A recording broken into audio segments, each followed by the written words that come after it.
Desert blooming flower.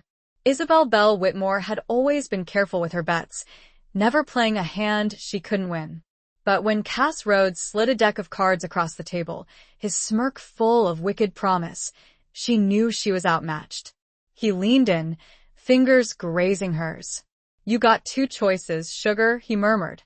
"Walk away or take a gamble on me." Chapter 1. A Debt of the Heart. The air in the Golden Nugget Saloon was thick with the mingled scents of stale beer, cheap perfume, and the ever-present undercurrent of desperation. Isabel Belle Whitmore, at 57, felt that desperation keenly tonight, a cold not tightening in her stomach.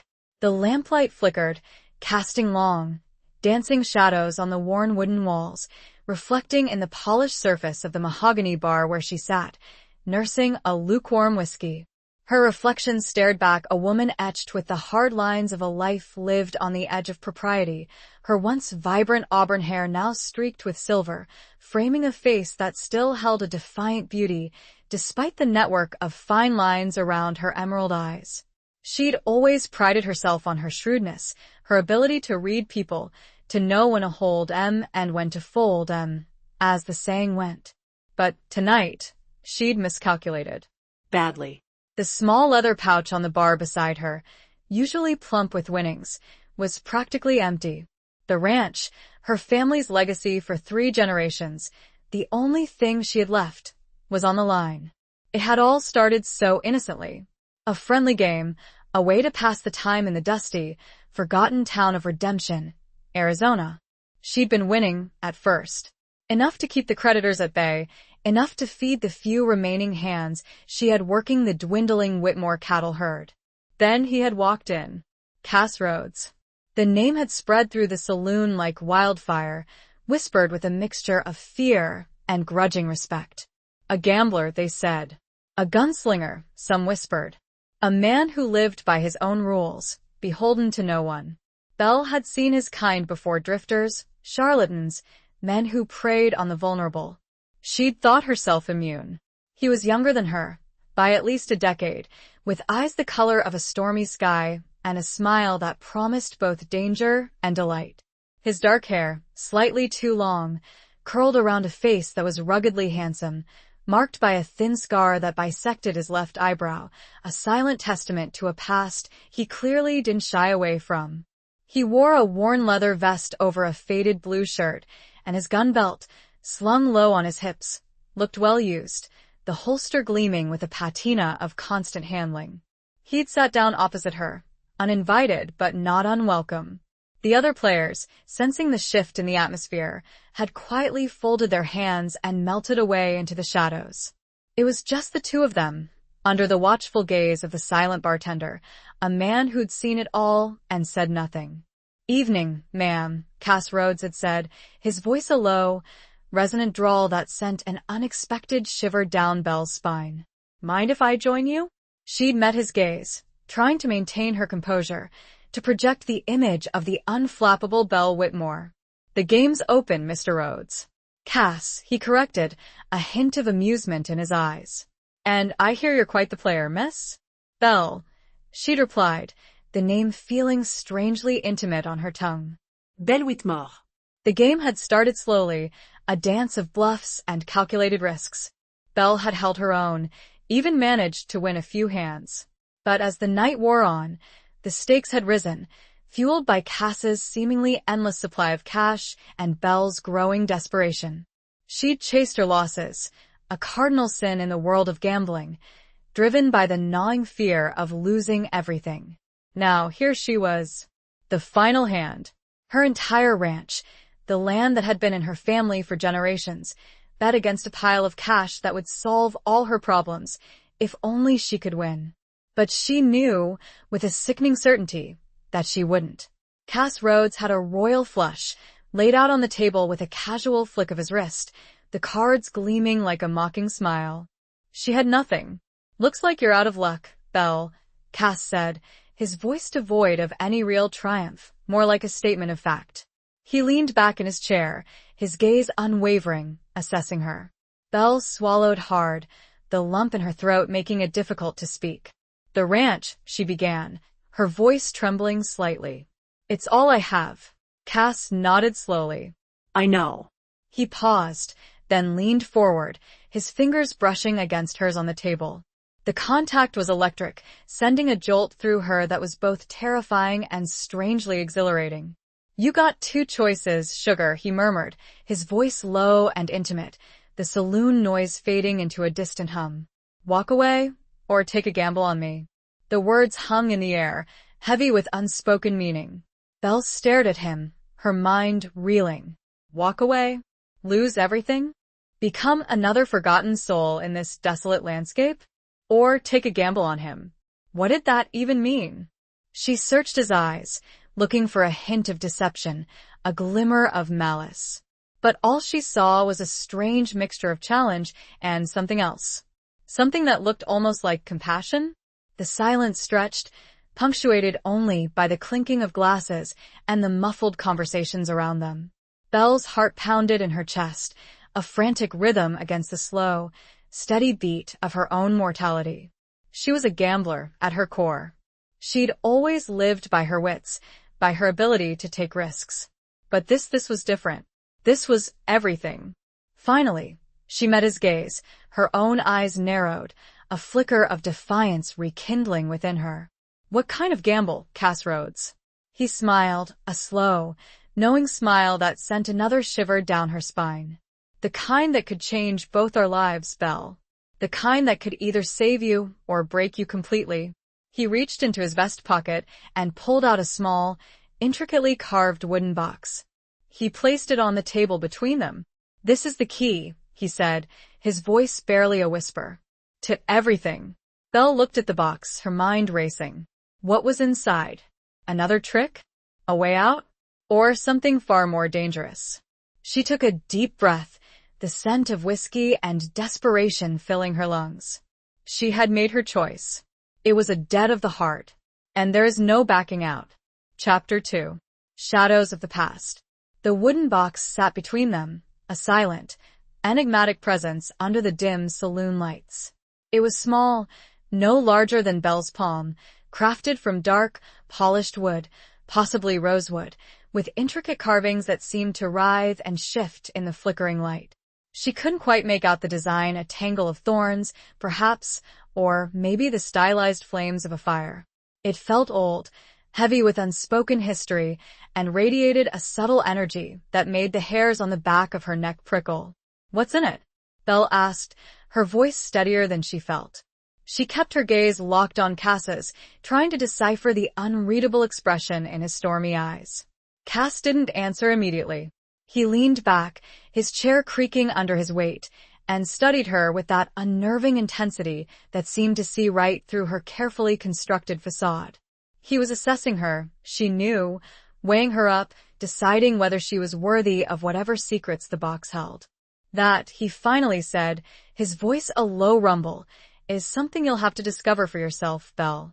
But I promise you, it's connected to your ranch, to your family's past.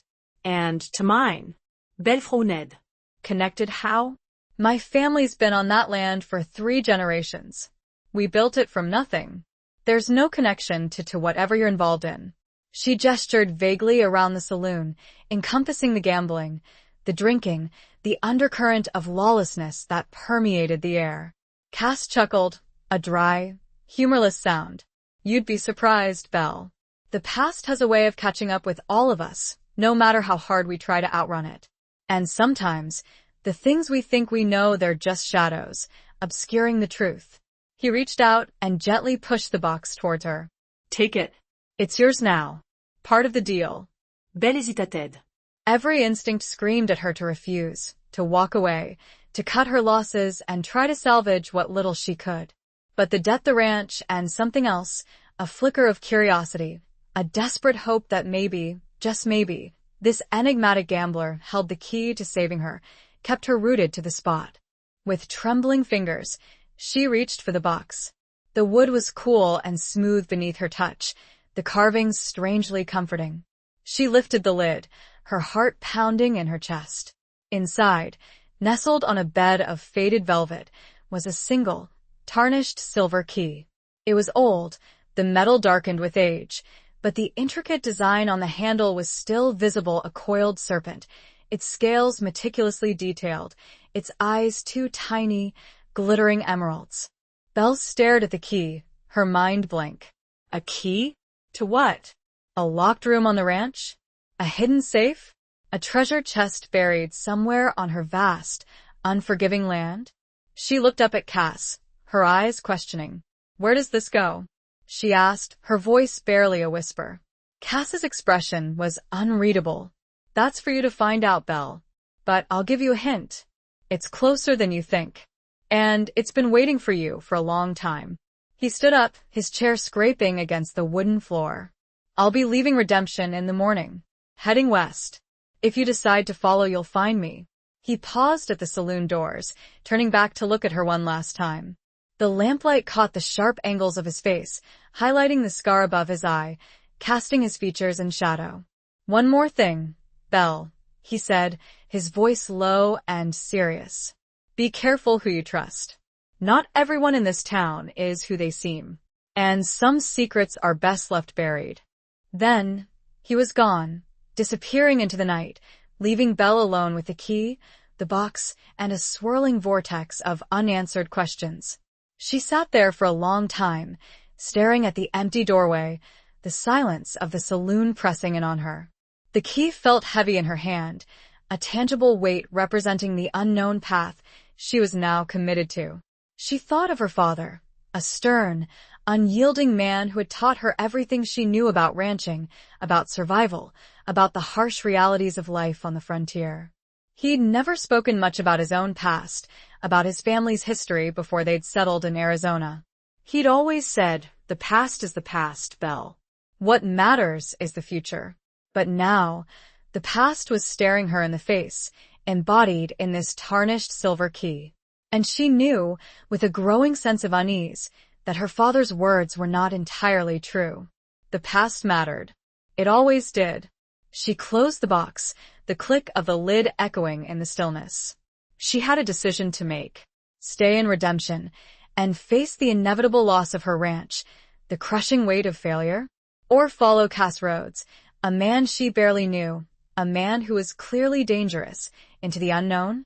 The answer, she realized, was already forming in her heart. She was a Whitmore.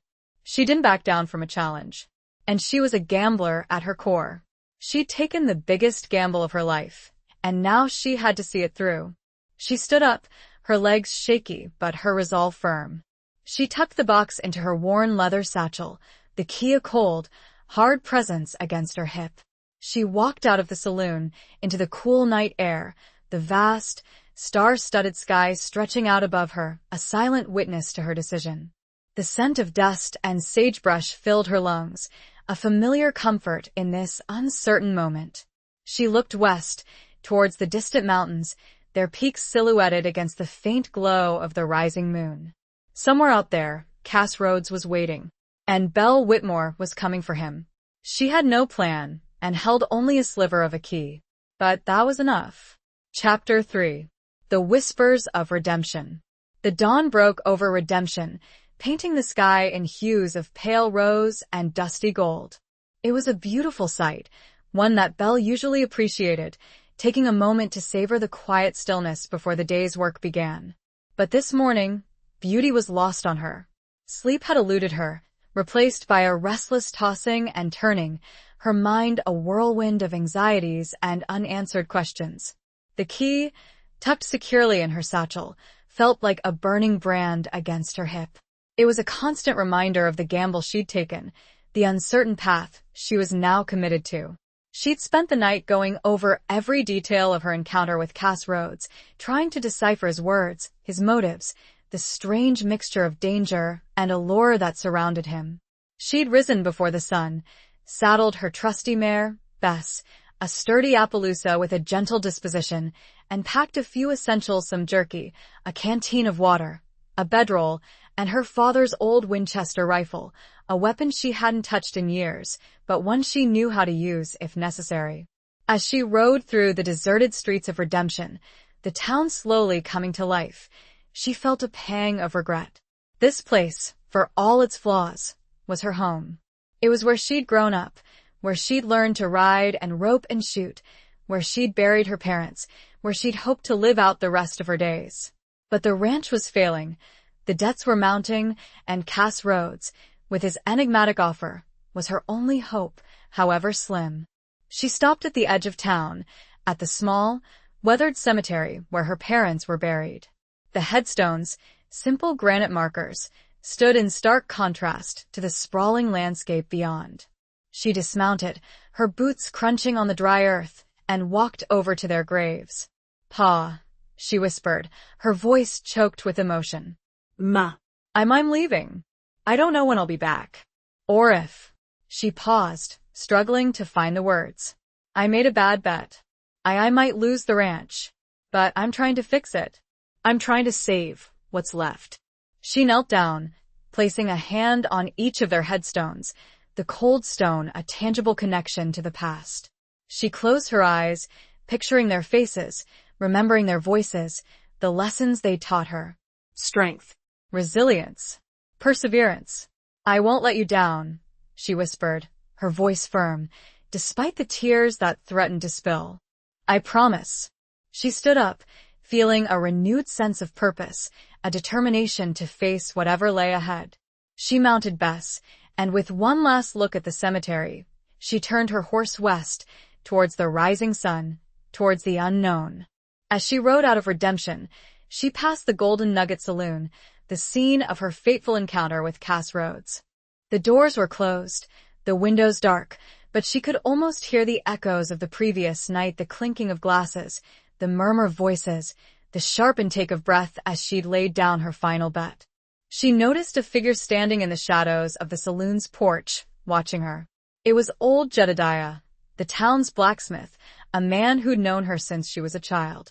He was a wizened, wiry man, his face weathered and lined, his eyes sharp and knowing. He'd always been a quiet observer, a keeper of secrets, a man who saw more than he said. He nodded slowly as she approached, his gaze unwavering. "Leaving Belle?" he asked, his voice raspy with age. Belle no dead. "For a while, Jedediah. I have some business to attend to." Jedediah didn't press her. He knew, she suspected, more than he let on. He'd probably heard the rumors, the whispers about her gambling debt, about Cass Rhodes. "He's a dangerous man, Belle," Jedediah said, his voice low, warning. "Be careful." Belle met his gaze. "I know, but I have to do this." Jedediah sighed. "I understand. Just remember who you are, Belle. Remember where you come from. Don't let him change you." He reached into his pocket and pulled out a small, tarnished silver coin. It was an old Mexican peso, worn smooth with age. He handed it to her. "For luck," he said. "And for remembrance." Belle took the coin, her fingers closing around it. It felt warm, comforting, a tangible link to her home, to the people who cared about her. "Thank you, Jedediah," she said, her voice thick with emotion. "I won't forget." She tucked the coin into her satchel, next to the key. Then, with a final nod to Jedediah, she spurred Bess forward, leaving Redemption behind. As she rode, the sun climbed higher in the sky, casting long shadows across the dusty plains. The landscape was vast and unforgiving, a seemingly endless expanse of scrub brush, cacti, and rocky outcrops. It was a land that demanded respect, a land that could break you if you weren't careful. But Belle Whitmore was not afraid. She was a child of this land, forged in its harsh beauty, tempered by its challenges. She had a debt to pay, a secret to uncover, and a future to reclaim. And she would not rest until she had done it all, or died trying. The whispers of redemption faded behind her, replaced with the wind. Chapter 4. Across the dusty plains. The journey west was arduous, a relentless test of endurance. The days were scorching hot, the sun beating down mercilessly on Belle and Bess, turning the air into a shimmering haze. The nights were cold, the desert radiating the day's heat into the vast, star-studded sky, leaving Belle shivering in her bedroll, despite the thick wool blanket. The landscape was monotonous, a seemingly endless expanse of dusty plains, broken only by the occasional rocky outcrop or dried-up riverbed. The silence was profound, broken only by the rhythmic thud of Bess's hooves, the creak of the saddle leather, and the occasional cry of a hawk circling high overhead. Belle rationed her supplies carefully, sharing her jerky and water with Bess, knowing that their survival depended on each other. She kept a watchful eye out for danger: rattlesnakes, scorpions, bandits, or worse. She knew that the frontier was a lawless place, where survival was a daily struggle, and trust was a luxury she couldn't afford. She thought often of Cass Rhodes, wondering where he was, what he was doing, whether he was even expecting her to follow. She replayed their conversation in her mind, searching for clues, for any hint of his true intentions. She still couldn't shake the feeling that he was dangerous, that he was playing a game she didn't fully understand. But she also felt a strange pull towards him, a sense of destiny, a belief that he held the key to her salvation. She used the long hours of writing to reflect on her life, on the choices she'd made, the mistakes she'd regretted. She thought of her parents, of their hard work and sacrifices, of the legacy they'd left her. She thought of the ranch, of the cattle, of the land she loved. She realized that she'd been so focused on the financial struggles, on the day-to-day grind, that she'd forgotten what truly mattered: the connection to the land, the sense of belonging, the pride in her heritage. She also thought about her own loneliness. She'd never married, never had children, always telling herself that she was too busy, too independent, too focused on the ranch. But now, facing the vast emptiness of the desert, she realized that she'd been afraid. Afraid of vulnerability, afraid of commitment, afraid of losing someone she loved. On the third day, she encountered a small group of travelers, a family heading east, their faces etched with exhaustion and despair.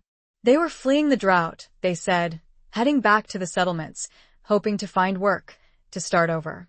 Belle shared some of her water with them, offering words of encouragement, knowing that their journey was even more perilous than her own.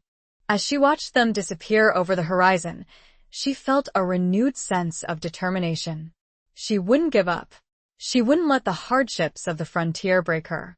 She would find Cass Rhodes, she would uncover the secrets of the key, and she would reclaim her ranch, her life, her future.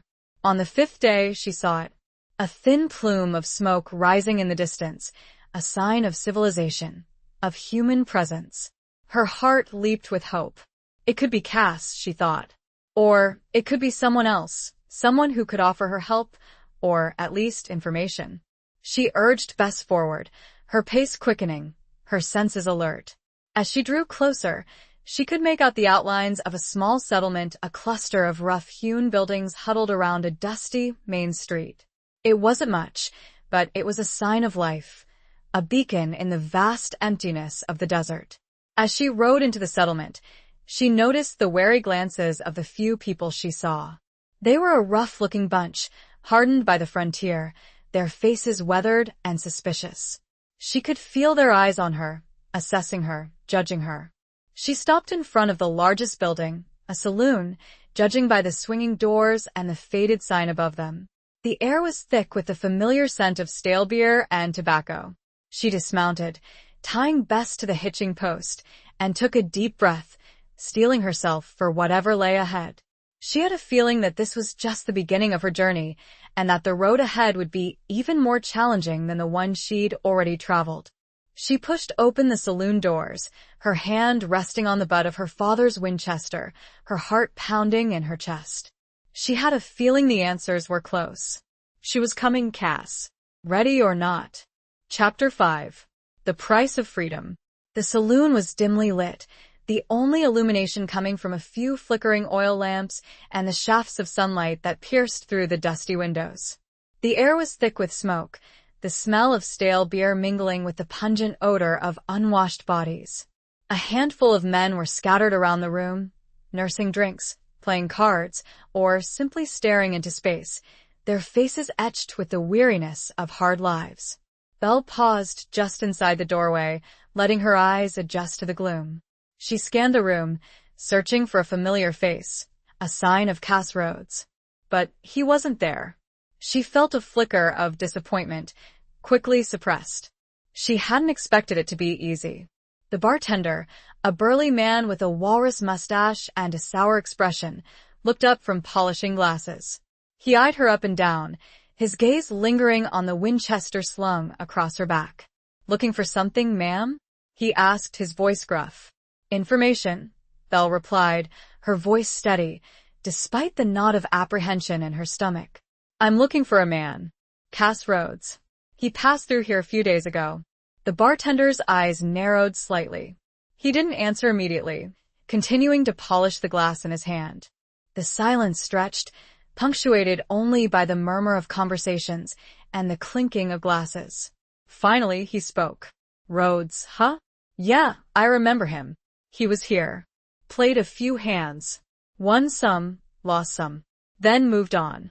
Do you know where he went?" Belle pressed, trying to keep the urgency out of her voice. The bartender shrugged. West. "That's all I know." He didn't say much. Kept to himself. Belle felt a surge of frustration. West. That was all she'd gotten from Cass himself. It was a vast territory, a seemingly endless expanse of desert and mountains. Finding him would be like searching for a needle in a haystack. Did he mention anything about a woman? About someone following him? She asked, hating the vulnerability in her voice. The bartender gave her a curious look. Can't say he did. He was more interested in the cards than in talking about women. He paused, then added, with a hint of amusement, though I did hear him say something about a debt. A big one. Belle's heart skipped a beat. A debt. That was it. That was the connection. But what kind of debt? And how did it involve her? Did he say anything else? Anything about a key? She asked, her voice barely a whisper. The bartender frowned. A key? No. Don't recall him mentioning any key. He looked at her more closely, his eyes scrutinizing. You in some kind of trouble, ma'am? Belle hésitait. She didn't want to reveal too much, to expose herself to unnecessary risk. But she needed information. She needed help. It's a family matter, she said, choosing her words carefully. A debt that needs to be settled. A misunderstanding. The bartender seemed to accept her explanation, though she could tell he wasn't entirely convinced. Well, I can't help you much more than that, he said. Rhodes went west. That's all I know. You might try asking around. Someone else might have seen him. Belle thanked him, placing a silver dollar on the bar. For the information, she said. And for a drink. She took a seat at a small table in the corner, ordering a whiskey. She needed to think, to plan her next move. She sipped the whiskey, the fiery liquid burning a trail down her throat. She looked around the saloon, studying the faces of the other patrons. They were a rough-looking lot, mostly drifters, miners, and cowboys, their faces hardened by the frontier. She wondered if any of them had seen Cass, if any of them knew anything about his past, about his debt. As she was contemplating her next move, a man approached her table. He was tall and lean, with a weathered face and piercing blue eyes. He wore a worn leather vest and a gun belt, the holster slung low on his hip. He looked like a gunslinger, a man who lived by his own rules. "Mind if I join you, ma'am?"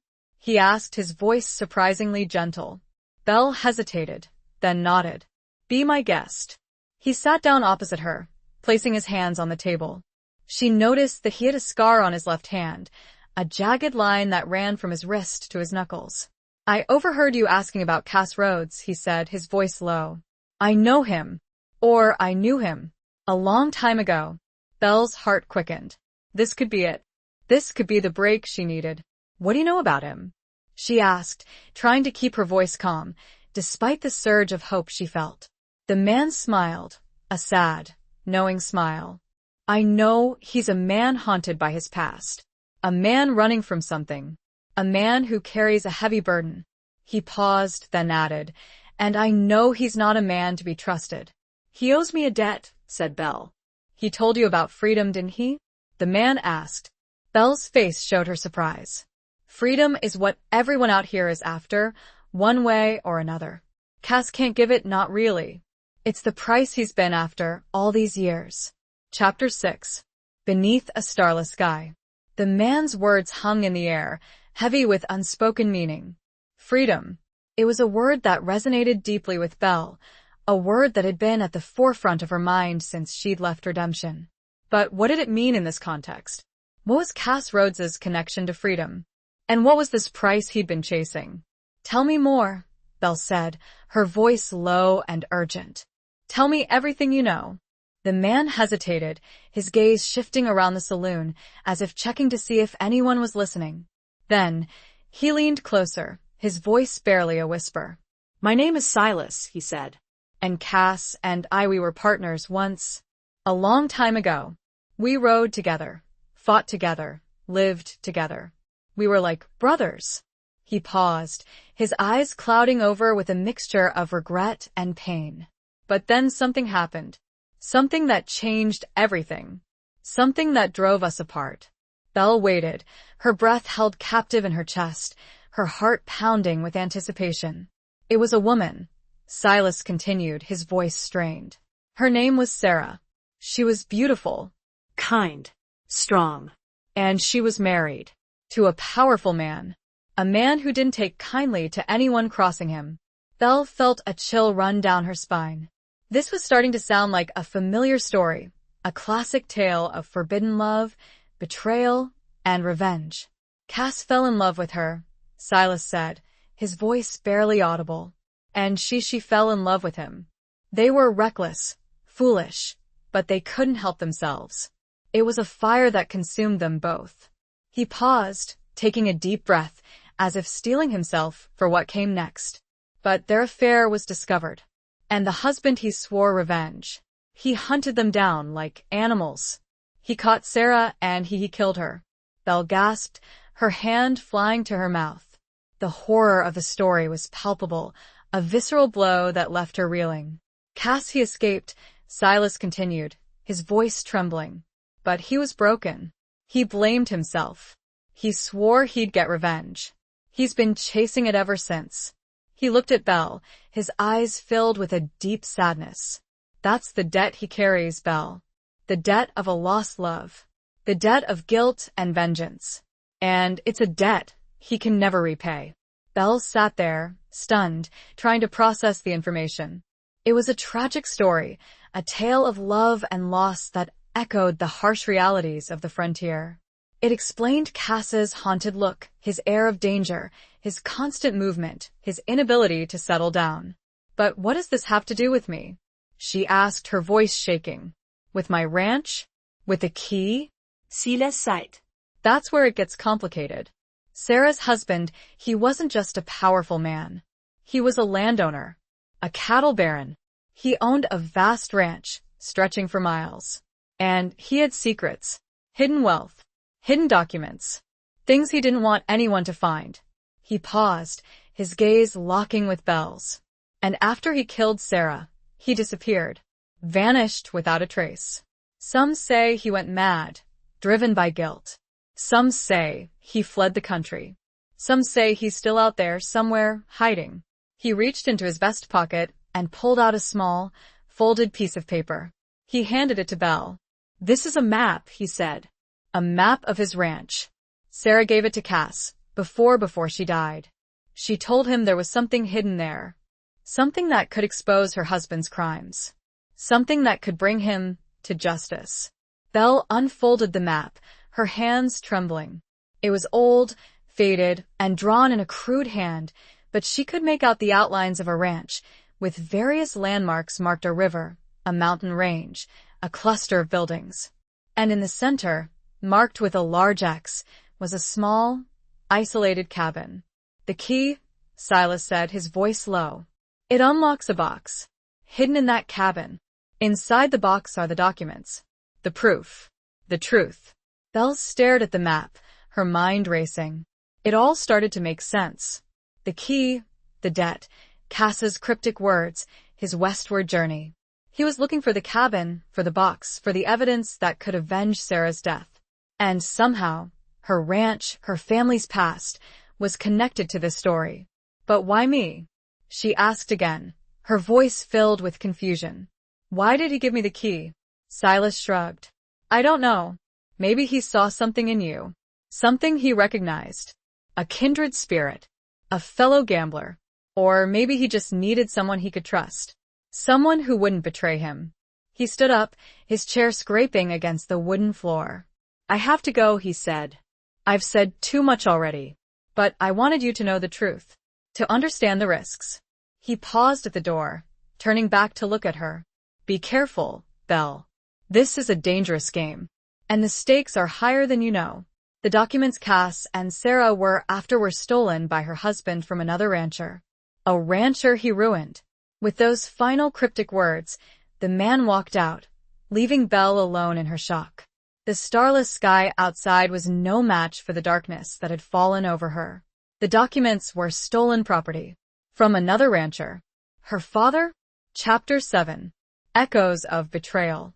Silas's parting words echoed in Belle's mind, a chilling revelation that sent a wave of nausea through her. Stolen property.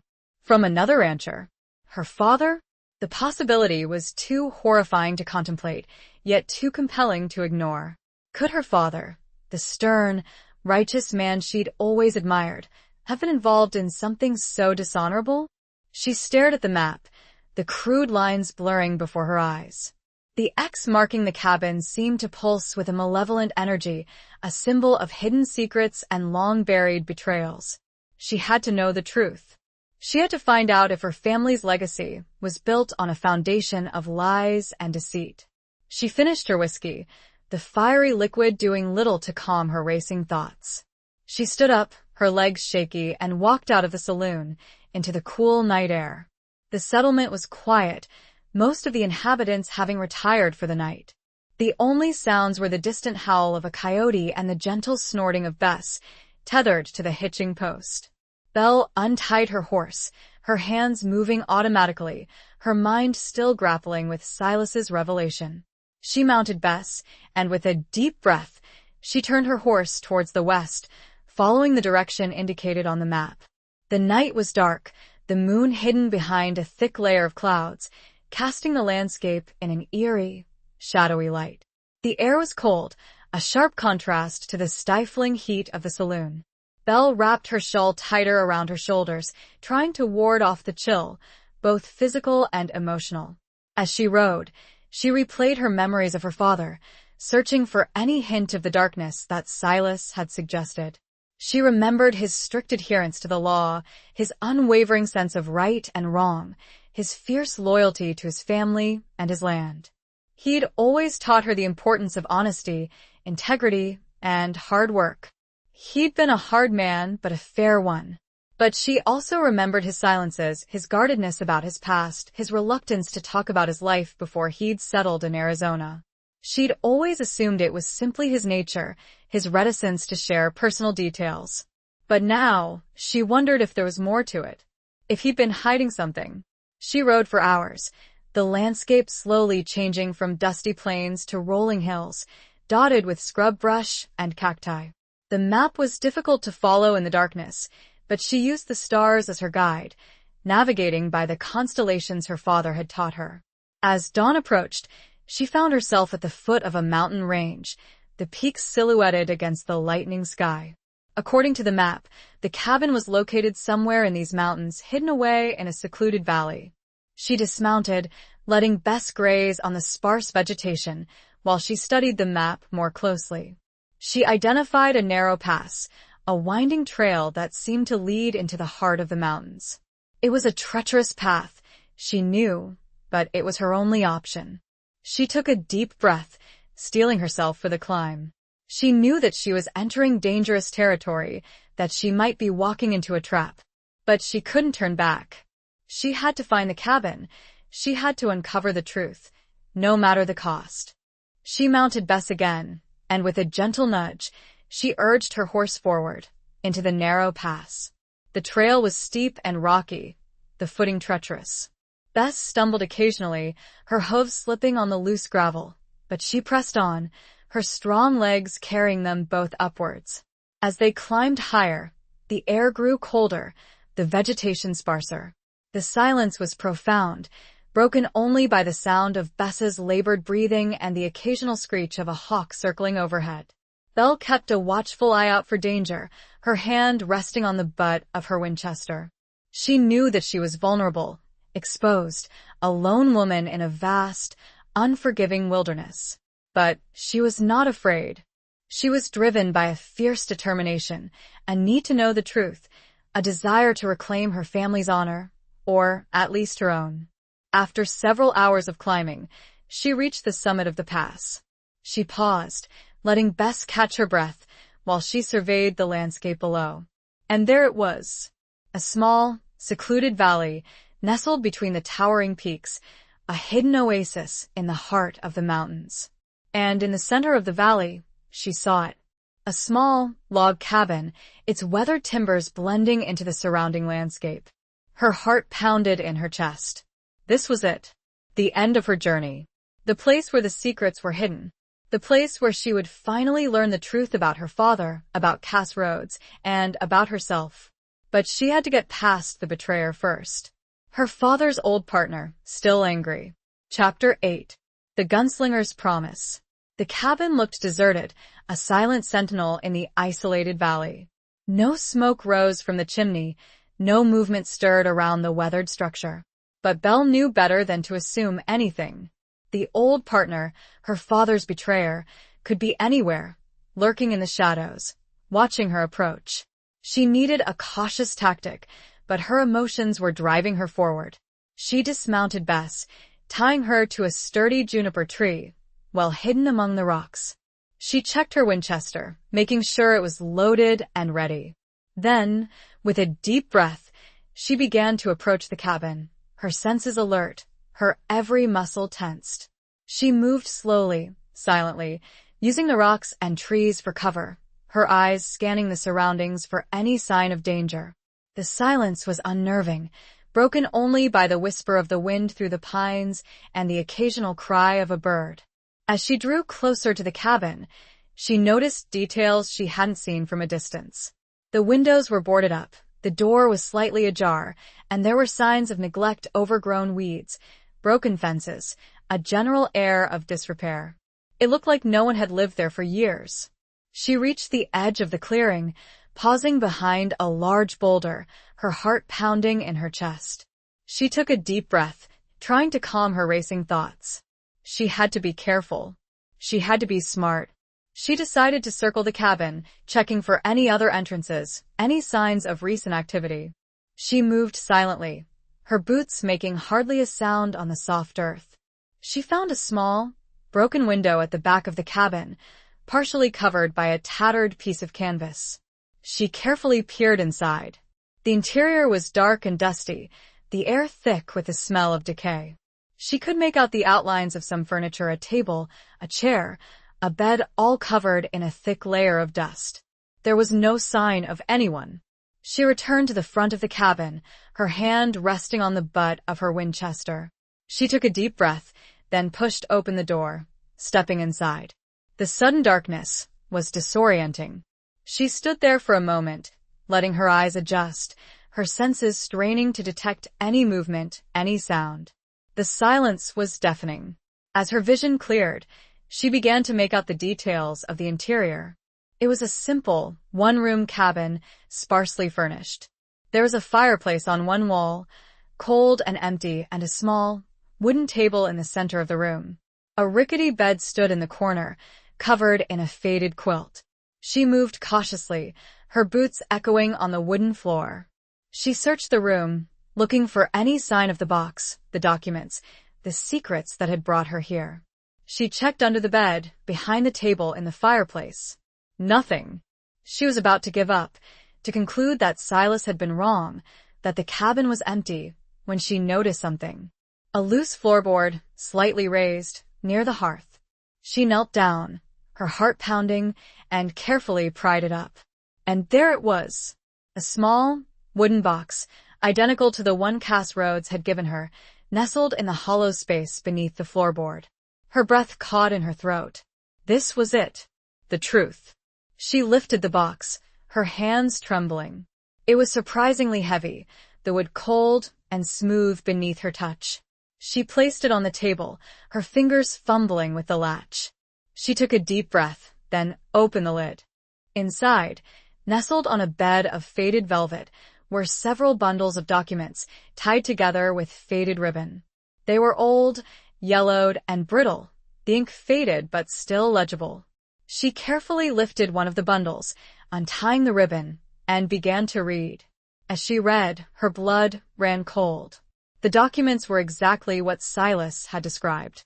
Proof of her father's involvement in a land-grabbing scheme, a conspiracy to defraud other ranchers, to steal their land, their livelihoods, their futures. There were names, dates, locations, all meticulously documented. And among the names she saw it.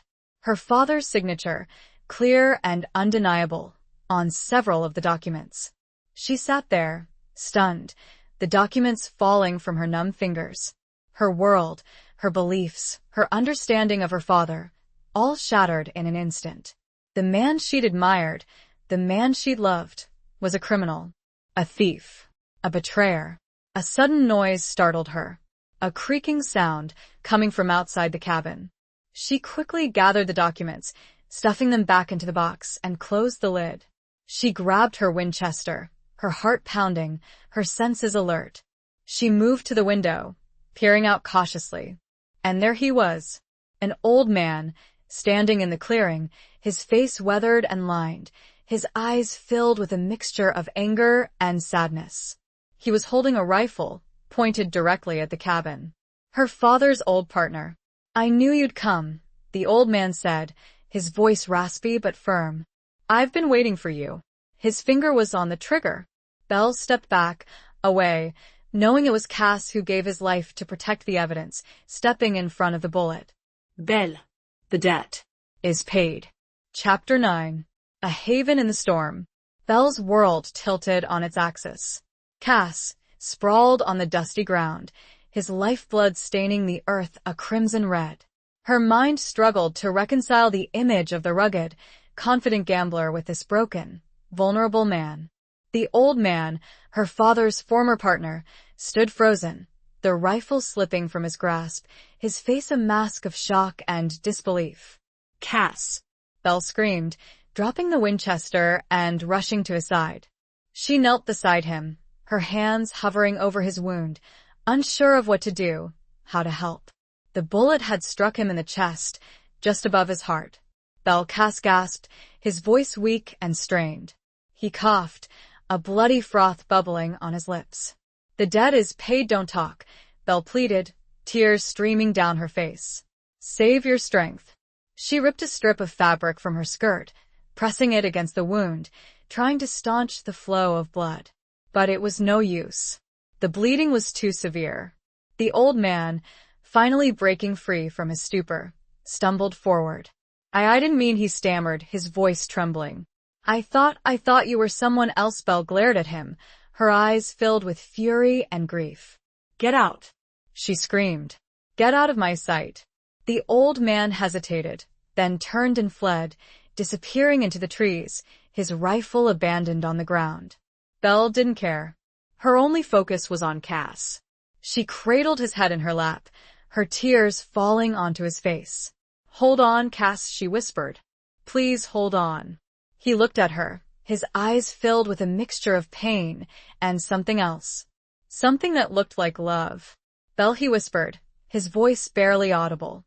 "The box, the documents, I have them," Belle said, her voice choked with emotion. "It's all right. You did it. You saved me." He smiled weakly. "Not saving you, paying my debt," he coughed again, his body racked with pain. Sarah Belle understood. He was thinking of Sarah, the woman he'd loved and lost, the woman whose death he'd been avenging. He'd finally found peace, she realized. He'd finally paid his debt. His breathing grew shallower, his eyes starting to glaze over. "Belle," he whispered, his voice fading. Freedom, and then he was gone. His body went limp in her arms, his eyes staring up at the sky, his last breath a gentle sigh. Belle sat there, cradling his lifeless body, her tears falling onto his face, her heart shattered into a million pieces. She'd lost him. She'd lost the man she'd come to love, the man who'd saved her, the man who'd finally found his own freedom. The grief was overwhelming, a crushing weight that threatened to suffocate her. She'd lost her ranch, her family's legacy, her father's honor, and now, she'd lost Cass. She had nothing left. But as she sat there, amidst the ruins of her life, a flicker of something else began to emerge. A spark of resilience, a stubborn refusal to give up. She was a Whitmore, after all. She'd survived hardship before. She'd faced loss before. And she would survive this, too. She carefully laid Cass's body on the ground, covering him with her shawl. She would bury him later. She decided, give him a proper burial, somewhere peaceful, somewhere worthy of his sacrifice. She stood up, her legs shaky, her body aching, but her resolve firm. She picked up the box containing the documents, her fingers tightening around it. She had a mission now, a purpose. She would expose her father's crimes, she would clear Cass's name, and she would find a way to rebuild her life, to create a new legacy, one built on honesty and integrity. She retrieved her Winchester, checking to make sure it was loaded. She walked over to where Bess was tethered, her loyal companion, her only friend in this desolate wilderness. She mounted her horse, and with one last look at the cabin, at the place where Cass had died, she turned her horse towards the east, towards the rising sun, towards a new beginning. The journey back would be long and difficult, but she was not afraid. She had the documents, she had her strength, and she had the memory of Cass Rhodes, the gunslinger who taught her the true meaning of freedom. And that was enough. She would return to redemption, a haven, she hoped. Chapter 10. Scars of the Soul. The ride back to redemption was a blur, a somber procession marked by grief and a burgeoning sense of grim determination. Belle pushed Bess hard, driven by a need to escape the valley, the scene of Cass's death, the weight of her newfound knowledge. She barely stopped to rest or eat, her mind consumed by the task ahead, exposing her father's crimes, clearing Cass's name, and finding a way to rebuild her life. The landscape, once a source of awe and wonder, now seemed to mock her with its indifference, its vastness a constant reminder of her own insignificance. The sun beat down mercilessly, the wind whipped at her face, but she barely noticed. She was numb, her emotions buried beneath a thick layer of shock and grief. She replayed the events of the past few days in her mind, over and over, trying to make sense of it all. Cass's death, the old man's confession, her father's betrayal, it was a tangled web of lies, deceit, and violence, a legacy of darkness that had stained her family's name. She thought of Cass, of his rugged charm, his hidden vulnerability, his unwavering pursuit of justice. She remembered his smile, his touch, his voice, the way he'd looked at her, with a mixture of challenge and love. She realized that she'd fallen in love with him, despite the danger, despite the uncertainty, despite everything. And now he was gone. She also thought of her father, the man she'd always admired, the man she believed to be honorable and just. The documents had shattered that image, revealing a truth that was both painful and incomprehensible. She felt a mixture of anger, betrayal, and a deep, profound sadness. She'd lost not only her father, but also the idealized memory of him. As she neared redemption, she began to feel a flicker of apprehension. How would she be received? What would people say? Would they believe her? Would they condemn her for her father's sins? She knew that the town was full of whispers, rumors, and judgment, and she was about to walk into the heart of it. She rode into redemption under the cover of dusk, the town bathed in the soft glow of twilight. The streets were quiet, most of the inhabitants having retreated indoors for the evening. She noticed the wary glances, the hushed whispers, as she passed by. They knew, she realized. They'd heard the rumors. They were waiting. She stopped at Jedediah's blacksmith shop, the familiar clang of hammer on anvil a welcome sound in the stillness.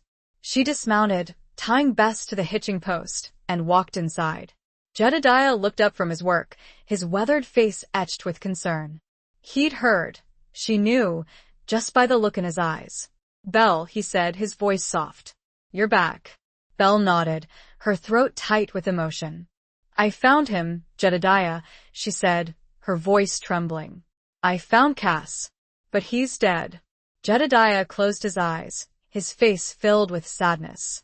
I'm sorry, Belle, he said. Truly sorry. Belle pulled out the box containing the documents, placing it on the workbench. I also found this, she said. The truth. About my father. Jedediah looked at the box, his eyes widening slightly. He knew, she realized, more than he'd ever let on. He'd always known. What are you going to do? He asked, his voice low. Belle took a deep breath, steeling herself. I'm going to tell the truth, she said, her voice firm. I'm going to expose my father's crimes. I'm going to clear Cass's name. And I'm going to start over. Jedediah nodded slowly.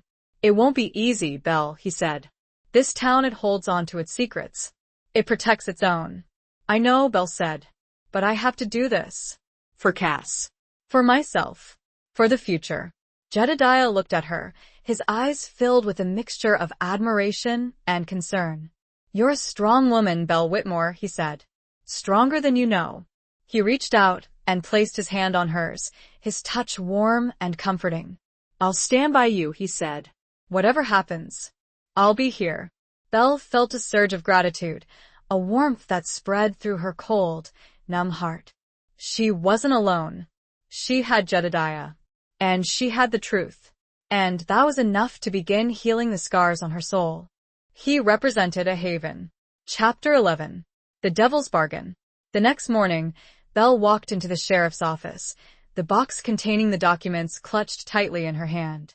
The office was small and cramped, the air thick with the smell of stale tobacco and old paper. Sheriff Thompson, a stout, balding man with a perpetually weary expression, looked up from his desk, his eyes widening slightly as he saw her. Belle, he said, his voice a mixture of surprise and apprehension. What can I do for you? Belle placed the box on his desk, the thud echoing in the small room. I have something to show you, Sheriff, she said, her voice steady, despite the tremor in her hands. Something that will change everything. Sheriff Thompson looked at the box, then back at Belle, his eyes narrowed. He'd heard the rumors, she knew, about her gambling debt, about Cass Rhodes, about her sudden departure from town. He was a cautious man, a man who liked to avoid trouble, but he was also a man of the law, bound by duty to uphold justice. What is it? He asked, his voice hesitant. Belle took a deep breath, steeling herself. It's proof, she said. Proof of my father's crimes. Proof that he stole land from other ranchers. Proof that he was responsible for a woman's death. The sheriff's eyes widened in disbelief. Your father? He asked, his voice incredulous. Samuel Whitmore? I don't believe it. It's true, Belle said, her voice firm. I have the documents. Names, dates, locations, everything. And the man who helped me find them, he was murdered. Cass Rhodes. The sheriff sat back in his chair, his face pale. He'd known Cass Rhodes. She realized everyone in the territory knew him, by reputation if not by person. He was a legend, a gunslinger, a man who lived on the edge of the law. This is a serious accusation, Belle, he said, his voice grave.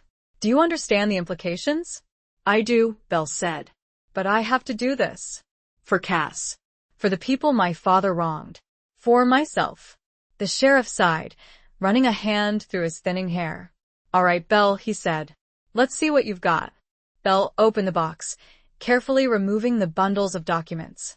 She spread them out on the desk, explaining the contents, pointing out the key details, her father's signature, the names of the victims. The sheriff listened intently, his face growing grimmer with each passing moment. He examined the documents closely, his eyes scanning the faded ink, his brow furrowed in concentration. After what seemed like an eternity, he looked up at Belle, his expression grave. This is damning evidence, Belle, he said. If this is true, it will shake this town to its core. He paused, then added, but it also puts you in a dangerous position. Your father had powerful friends, allies, people who benefited from his schemes. They won't take kindly to this. Belle nodded, her heart heavy. She knew the risks. She'd known them from the moment she'd left Redemption with the key. But she was prepared to face them. I'm not afraid, Sheriff, she said. I've lost everything already. I have nothing left to lose. The sheriff looked at her, his eyes filled with a mixture of admiration and concern. You're a brave woman, Belle Whitmore, he said. Braver than most. He stood up, his chair scraping against the wooden floor. I'll need to verify these documents, he said. I'll need to talk to some people. This will take time. I understand, Belle said. But please, Sheriff, be careful. These people, they're dangerous. The sheriff nodded. I will, Belle. I promise you. I'll do everything I can to bring them to justice. As Belle was about to leave, the sheriff stopped her. There's one more thing, Belle, he said, his voice hesitant. There's a man, a lawyer from back east. He arrived in town a few days ago. He's been asking about you. About your father's ranch. Belle felt a chill run down her spine. A lawyer? From back east? What did he want? His name is Mr. Harrington, the sheriff continued. He's staying at the hotel. He said it was urgent. Belle's mind raced. This could be another complication, another threat. Or it could be something else entirely. A way out. A chance to reclaim her ranch. Thank you, Sheriff, she said. I'll go see him. She left the sheriff's office, her mind a whirlwind of possibilities. She had a feeling that this lawyer, Mr. Harrington, held another piece of the puzzle, another twist in this complex and dangerous game. It was a devil's bargain all over again. Chapter 12. Rivers of Regret. The Grand Imperial Hotel, a 2-story wooden structure that boasted the only real beds and baths in Redemption, stood in stark contrast to the rest of the town's ramshackle buildings. Belle felt a pang of unease as she entered the lobby, the plush velvet chairs and polished mahogany tables a world away from the dusty streets and rough-hewn saloons she was accustomed to. She approached the front desk, where a young clerk, dressed in a starched white shirt and a bow tie, looked up from his ledger. I'm here to see Mr. Harrington, Belle said, her voice steady, despite the knot of apprehension in her stomach. The clerk checked his register. Mr. Harrington is in room 204, he said, his voice polite but impersonal. Second floor, at the end of the hall. Belle thanked him and made her way up the carpeted staircase, her boots sinking into the plush fibers. The air was thick with the scent of beeswax and lavender, a stark contrast to the familiar smells of dust and horses. She reached room 204, pausing before the door, her heart pounding. She took a deep breath, trying to calm her nerves. She had no idea what to expect, what this lawyer wanted, but she knew she had to face it. She knocked, her knuckles rapping against the polished wood. After a moment, the door opened, revealing a man in his late 40s, dressed in a tailored suit, his hair neatly combed, his face clean-shaven. He looked every bit the Eastern lawyer, out of place in this dusty frontier town. Miss Whitmore? He asked, his voice smooth and cultured. I'm Mr. Harrington. Please come in. Belle stepped inside the room, her eyes taking in the surroundings. It was a spacious room, elegantly furnished, with a large bed, a writing desk, and a comfortable sitting area. A window overlooked the main street, offering a view of the town below. Please, have a seat, Mr. Harrington said, gesturing towards a pair of velvet armchairs. Belle sat down, her hands clasped tightly in her lap. Mr. Harrington sat opposite her, his gaze assessing, his expression unreadable.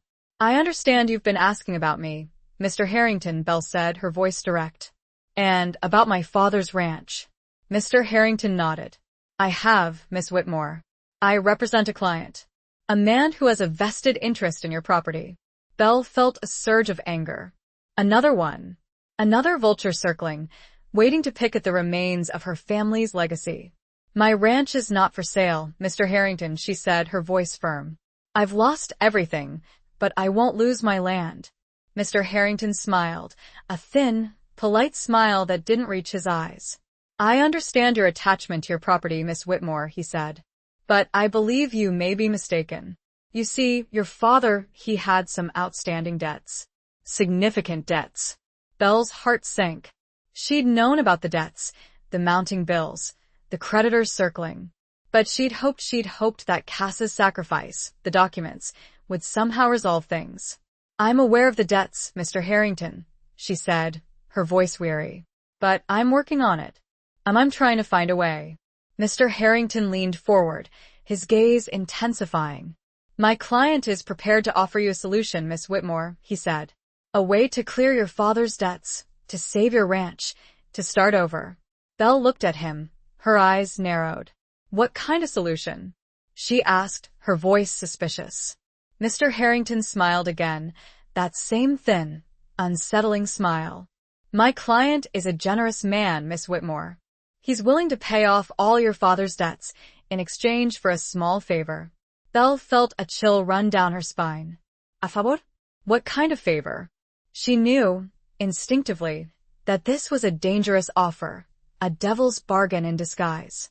What favor, Mr. Harrington? She asked, her voice barely a whisper. Mr. Harrington paused, his gaze locking with Belle's. He wants the documents, Miss Whitmore, he said, his voice low and serious.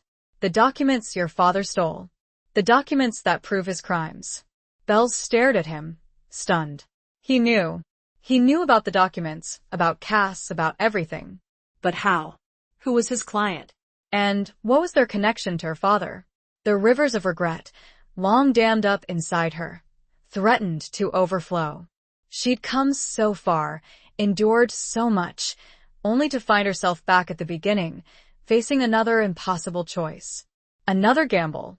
I don't understand, Belle said. Who is your client? Mr. Harrington met her gaze, and a familiar glint sparked in his eyes. He said slowly, my client is a man who has also been searching for the documents. For a chance to clear his name, after all these years. To reclaim what he lost. A cold feeling crept into Belle's bones. His name? She asked, even though, somehow, she already suspected. Harrington's smile was grim. My client, Miss Whitmore, is the original owner of those documents. The man your father ruined. Mr. Silas Monroe. Chapter 13. The Outlaw's Code. The revelation struck Belle like a physical blow, leaving her breathless and reeling. Silas Monroe. The man she'd met in the saloon, the man who'd told her Cass's story, the man who'd given her the map, he was the victim, the original owner of the documents, the man her father had ruined. It was a cruel twist of fate, a deception that cut deeper than any she'd encountered before. He lied to me, Belle stammered, her voice trembling. He told me he was Cass's partner. He told me. Mr. Harrington nodded, his expression grim. Mr. Monroe has a complicated past, Miss Whitmore. He's a man driven by a desire for justice, for revenge. He's been searching for those documents for years, ever since your father stole them from him. But why didn't you tell me the truth? Belle asked, her voice filled with confusion and anger. Why did he pretend to be someone else? Mr. Harrington sighed. Mr. Monroe is a cautious man, Miss Whitmore. He doesn't trust easily. He's been betrayed too many times. He needed to know if he could trust you, if you were truly committed to exposing your father's crimes. And Cass? Belle asked, her voice barely a whisper. What was his role in all of this? Mr. Harrington hesitated. Mr. Rhodes, he was a pawn, Miss Whitmore. A tool used by both your father and Mr. Monroe. He was caught in the middle of their feud, a victim of their greed and ambition. Belle felt a surge of grief, a renewed wave of sorrow for Cass, for the life he'd lost, for the injustice he'd suffered. He'd been used, manipulated, and ultimately sacrificed. So, what happens now? Belle asked, her voice weary. What does Mr. Monroe want? Mr. Harrington leaned forward, his gaze intense. He wants the documents, Miss Whitmore. He wants to clear his name, to reclaim his land, to rebuild his life. And he's willing to pay you handsomely for them. Enough to clear your father's debts, to save your ranch, to start over. Belle looked at him, her mind racing. It was a tempting offer, a way out of the mess she was in. But it also felt like a betrayal of Cass, a betrayal of her own principles. I need time to think, she said, her voice hesitant. This is a lot to process. Mr. Harrington nodded. I understand, Miss Whitmore. But time is of the essence. My client is impatient. He wants a decision soon. I'll give you my answer tomorrow, Belle said, her voice firm. At noon. Here. Mr. Harrington stood up, extending his hand. Very well, Miss Whitmore. I await your decision. Belle shook his hand, her grip firm, despite the turmoil within her. She left the hotel, her mind a whirlwind of conflicting emotions. She walked through the streets of redemption, her gaze unfocused, her thoughts consumed by the impossible choice she faced. She could give the documents to Silas Monroe, clear her father's debts, save her ranch, and walk away with a clean slate. But it would mean betraying Cass's memory, abandoning her quest for justice, and aligning herself with a man who is, at best, morally ambiguous. Or she could refuse, hold on to the documents, and continue her fight to expose her father's crimes, to clear Cass's name. But it would mean facing the wrath of Silas Monroe, a powerful and ruthless man, and risking everything she had left. She found herself at the edge of town, at the small cemetery where her parents were buried. She walked over to their graves, her heart heavy with sorrow and regret. "Pa," she whispered, her voice choked with emotion. I don't know what to do. I'm lost." She knelt down, placing a hand on their headstones, the cold stone a tangible connection to the past. She closed her eyes, picturing their faces, remembering their voices, the lessons they'd taught her. But the image of her father was tainted now, corrupted by the truth she'd uncovered. She couldn't reconcile the man she'd loved and admired with the criminal revealed in the documents. She thought of Cass, of his sacrifice, of his unwavering belief in justice. She remembered his words, his last breath, freedom, and then she knew what she had to do. It wasn't about money. It wasn't about the ranch. It wasn't about revenge. It was about doing what was right, about honoring Cass's memory, about upholding the values she believed in. She stood up, her resolve firm, her heart clear. She would not betray Cass. She would not betray herself. She would follow the outlaw's code, the code of honor, the code of justice. She turned her back on the cemetery, on the ghosts of her past, and walked towards the setting sun, towards a future that was uncertain, but one that was, at least, true to herself. She would keep the documents safe. Chapter 14. Between Two Worlds. Belle spent the night in Jedediah's workshop, sleeping fitfully on a cot in the back room, her mind a whirlwind of anxieties and unanswered questions. She'd told Jedediah about Silas Monroe, about the lawyer, about the impossible choice she faced. He'd listened patiently, offering words of comfort and support, but ultimately, he knew the decision was hers alone. She rose before dawn, the sky still dark, the air cold and crisp. She washed her face in a basin of cold water, trying to clear her head, to steel herself for the confrontation ahead.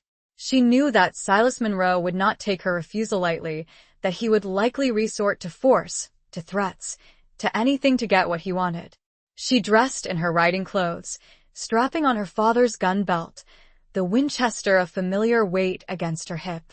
She felt a pang of sadness, a sense of loss, as she touched the worn leather, remembering her father, the man she'd once admired, the man who'd betrayed her. She walked out into the stillness of the pre-dawn morning, the streets of Redemption deserted, the only sound the gentle snorting of Bess, tethered to a post outside the workshop. She stroked her horse's soft muzzle, drawing comfort from her loyal companion, her only friend in this uncertain world. She mounted Bess, and with a deep breath, she turned her horse towards the Grand Imperial Hotel, the place where she would meet Silas Monroe, where she would deliver her decision. As she rode, she thought about her options. She could run, disappear into the vast wilderness, try to start a new life somewhere else. But she knew that she couldn't outrun her past, that Silas Monroe would always be there, lurking in the shadows, a constant threat. She could fight, use the documents to expose her father's crimes, to clear Cass's name, to bring Silas Monroe to justice. But she knew that she was outmatched, that she was a lone woman against a powerful and ruthless man, with allies and resources she couldn't even imagine. Or she could try to negotiate, to find a compromise, a way to satisfy Silas Monroe without betraying Cass's memory, without sacrificing her own principles. But she knew that was unlikely, that Silas Monroe was not a man who compromised, that he wanted the documents, and he would stop at nothing to get them. She arrived at the hotel, the sky now beginning to lighten, the first rays of the sun painting the horizon in hues of pink and gold. She dismounted, tying Bess to the hitching post, and walked inside. The lobby was deserted, the clerk from the previous day nowhere to be seen. She made her way up the staircase, her boots echoing on the carpeted steps, her heart pounding in her chest. She reached room 204, pausing before the door, her hand hovering over the doorknob. She took a deep breath, trying to calm her racing thoughts. She had made her decision. She would not betray Cass. She would not betray herself. She knocked, her knuckles rapping against the polished wood. After a moment, the door opened, revealing Mr. Harrington, his face drawn and anxious. "Miss Whitmore," he said, his voice strained. "Mr. Monroe is waiting." Belle stepped inside the room, her eyes scanning the surroundings. Silas Monroe was sitting in one of the velvet armchairs, his back to the window, his face obscured by shadow. He looked older, more haggard than she remembered, his eyes filled with a mixture of anger and desperation. "You've made a decision, Miss Whitmore?" Mr. Harrington asked, his voice hesitant. Belle nodded, her gaze locking with Silas Monroe's. "I have," she said, her voice firm. "And the answer is no." Silas Monroe didn't react immediately. He sat there, silent, his eyes burning into hers. The tension in the room was palpable, a thick, suffocating weight that made it difficult to breathe. Finally, he spoke, his voice low and menacing. "You're making a mistake, Miss Whitmore," he said. "A big mistake." "I don't think so," Belle replied, her voice steady, despite the tremor in her hands. "I'm doing what's right. I'm honoring Cass's memory. I'm upholding the truth." Silas Monroe stood up, his chair scraping against the wooden floor. He walked towards her, his eyes filled with fury. "You don't understand," he said, his voice hissing. "Those documents, they're my life. They're everything I've worked for. I won't let you, a foolish, stubborn woman, stand in my way." Belle stood her ground, her hand resting on the butt of her Winchester. "I'm not afraid of you, Mr. Monroe," she said. "I've lost everything. I have nothing left to lose." Silas Monroe stopped inches in front of her. He loomed. Belle found herself between the two worlds of her father and her lover. Chapter 15. A flicker of hope. Silas Monroe's eyes blazed with a fury that sent a shiver down Belle's spine. He was a desperate man, cornered and dangerous, and she knew that he wouldn't hesitate to use violence to get what he wanted. "You think you're so righteous, Miss Whitmore?" he snarled, his voice dripping with contempt. "You think you know what's right? You're just like your father, protecting his secrets, his lies." Belle flinched at the mention of her father, the wound of his betrayal still raw and painful. But she refused to let Silas Monroe see her weakness, her doubt. "My father was a criminal," she said, her voice firm. "And I won't protect him. I won't let his crimes go unpunished." Silas Monroe laughed, a harsh, bitter sound that echoed in the room. "You're a fool, Miss Whitmore," he said. "You think you can change anything? You think you can bring justice to this godforsaken land? You're wrong. The powerful always win. The weak always lose." "Maybe," Belle said, her voice unwavering. "But I won't go down without a fight. I won't let you have those documents. I won't let you silence the truth." Silas Monroe's hand moved towards his gun belt, his fingers twitching. Belle tensed, her hand instinctively reaching for her own Winchester. She knew that this could be it, the final confrontation, the moment where everything would be decided. But before either of them could draw their weapons, a voice interrupted them, a calm, authoritative voice that cut through the tension like a knife. "That's enough, Silas," the voice said. Belle and Silas Monroe turned towards the source of the voice. Standing in the doorway, his silhouette framed against the light, was Sheriff Thompson, his hand resting on the butt of his own revolver. Behind him stood Jedediah, his face grim, his blacksmith's hammer held firmly in his grip. Silas Monroe froze, his eyes widening in surprise and anger. "Thompson," he growled. "What are you doing here?" "I'm here to uphold the law, Silas," the sheriff said, his voice steady. "And to prevent a tragedy." He stepped into the room, his gaze moving between Belle and Silas Monroe. "I've reviewed the documents, Miss Whitmore," he said, "and I've spoken to some people. I believe you. I believe your father was involved in some illegal activities." Silas Monroe scoffed. "You believe her?" he said, his voice incredulous. "You believe this woman over me?" "I believe the evidence, Silas," the sheriff said, his voice firm. "And the evidence points to your guilt, as well as Samuel Whitmore's." He turned to Belle. "I'm sorry, Miss Whitmore," he said, "for what your father did, and for what you've been through." Belle nodded, her throat tight with emotion. She felt a surge of relief, a sense of validation, that the sheriff believed her, that he was willing to stand up to Silas Monroe. "What happens now, Sheriff?" she asked, her voice hesitant. "Now," the sheriff said, his gaze turning back to Silas Monroe. "We bring justice to this town. We expose the truth. And we start over." He turned to Silas Monroe. "Silas," he said, his voice stern, "I'm placing you under arrest. For conspiracy, for fraud, and for the murder of Cass Rhodes." Silas Monroe's face contorted in rage. "You can't do this, Thompson," he roared. "I'm a powerful man. I have friends, allies." "Maybe," the sheriff said, his voice unwavering. "But you're not above the law, Silas. Not anymore."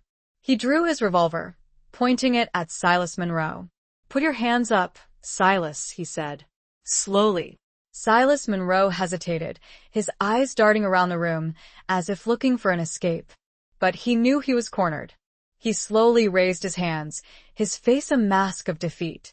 Mr. Harrington, who had been standing silently in the corner, watching the scene unfold, finally spoke. "This is a mistake, Sheriff," he said, his voice trembling. "You're making a big mistake." The sheriff ignored him, focusing on Silas Monroe. "Jedediah," he said, "take Mr. Monroe to the jail. And keep an eye on Mr. Harrington here. I suspect he's involved in this, too." Jedediah nodded, stepping forward, his hammer held high. He took Silas Monroe by the arm, leading him out of the room, his blacksmith's grip firm and unyielding. The sheriff turned back to Belle, his expression softening. "Are you all right, Miss Whitmore?" he asked, his voice concerned. Belle nodded, her body trembling with the aftermath of the confrontation. "I think so," she said, her voice shaky. She looked around the room, at the scene of the showdown, at the place where she'd almost lost everything.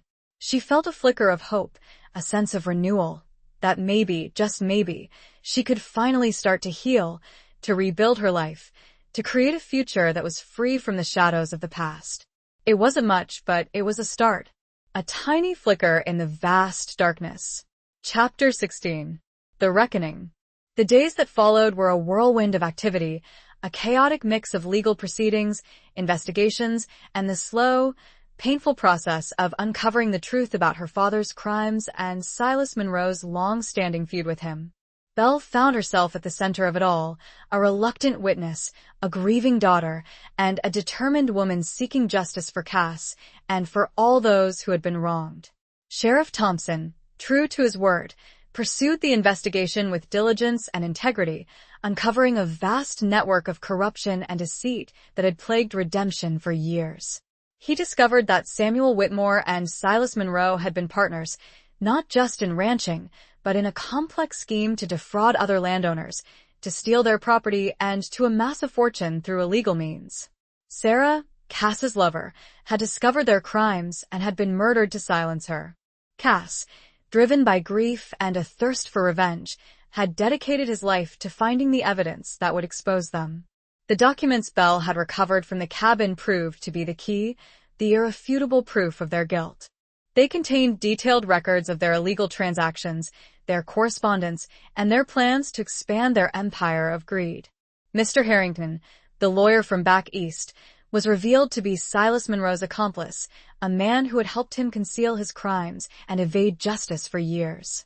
He was arrested, along with several other prominent citizens of Redemption, men who had benefited from Samuel Whitmore and Silas Monroe's schemes, men who had looked the other way or actively participated in their corruption.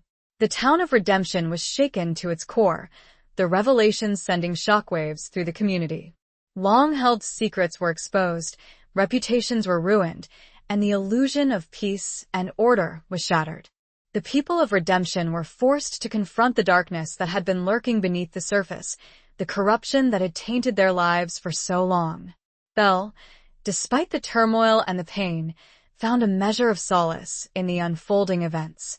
She had kept her promise to Cass, she had exposed the truth, and she had brought justice to those who had been wronged. But the victory felt bittersweet, tinged with the sadness of loss and the weight of her father's betrayal. She spent hours at the cemetery, tending to Cass's grave, which she had placed near her parents, a silent testament to his sacrifice and her enduring love. She would sit there, talking to him, sharing her thoughts, her fears, her hopes for the future. She felt his presence there, a comforting warmth that eased her grief and strengthened her resolve. Jedediah remained her steadfast ally, her confidant, her friend. He helped her navigate the legal complexities, the emotional turmoil, and the practical challenges of rebuilding her life.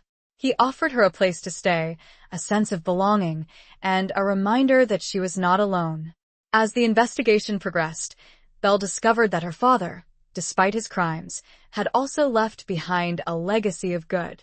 He had helped many people in need, he had supported the community, and he had, in his own way, tried to make Redemption a better place. She realized that he was a complex man, a flawed human being, capable of both great cruelty and great kindness.